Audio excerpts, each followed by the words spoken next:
I'm Mar, and once again this is my opinion. I won't be ignored, Dan!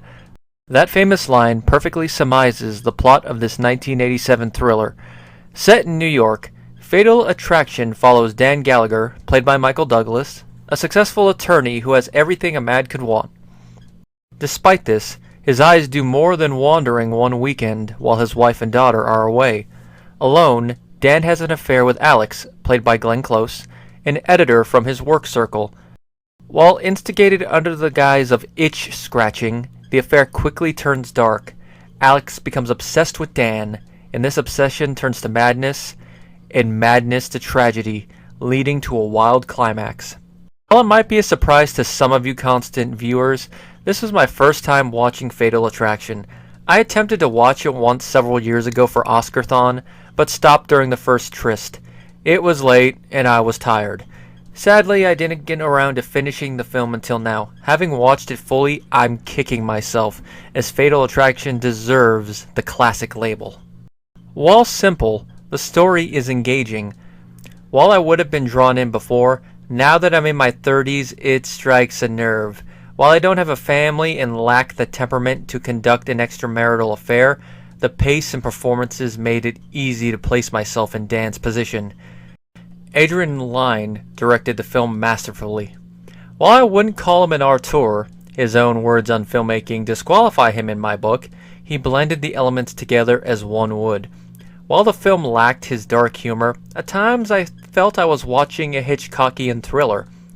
If Hitch had lived into the 80s, I could easily see him making this sort of film. Only one moment lowers it from that pedestal, which I'll address in due time. While I'm not sure about Lyne's later films, I will check out his follow-up, Jacob's Ladder. Michael Douglas and Glenn Close carried the film.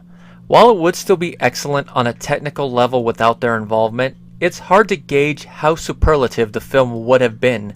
Sometimes the casting chemistry make the film, and with Fatal Attraction, it helps. The audience believes Dan and Alex are drawn together, making their torn affair dramatically engaging.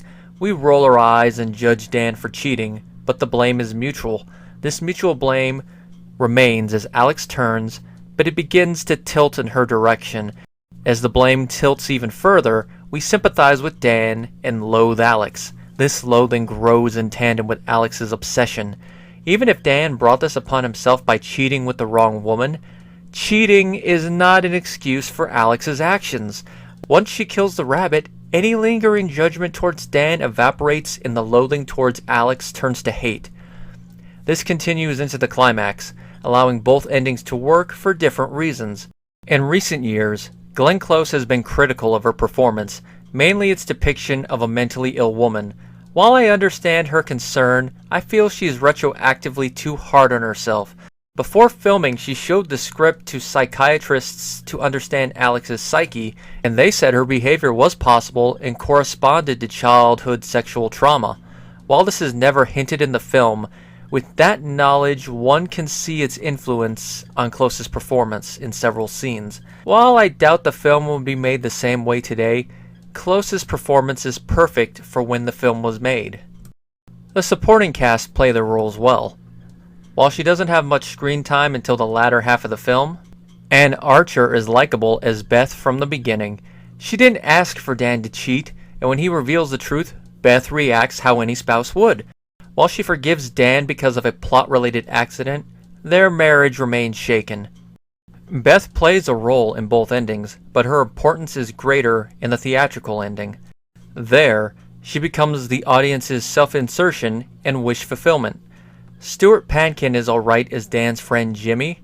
Mainly in the background, he is the first person Dan confesses the affair to and gives him plot-related advice. A good character role, but I preferred Stuart in Arachnophobia and The Dirt Bike Kid. Much more material to work with. Speaking of material, if it wasn't for the cast roster, I would have forgotten Fred Gwynne was in this film. I only remember him in one scene, and other than saying, "Hey, it's Herman Munster," it's a nothing role. From what I've read, most of his part was deleted, which is a shame. Fred's talents were used better in Pet Sematary and My Cousin Vinny. Hope he was paid decently for this. Now we come to the endings. Like I said earlier, the film has a Hitchcockian vibe at times, and the original scripted ending carries that forward. In this ending, Alex committed suicide and framed Dan for her murder. The police arrest him. While a precarious situation, Beth manages to find the tape Alex sent Dan beforehand, where she details her potential plan if he refuses to take responsibility. The film would end there, downbeat, with the potential for Dan to clear his name. In a way, it reminds me of Vertigo.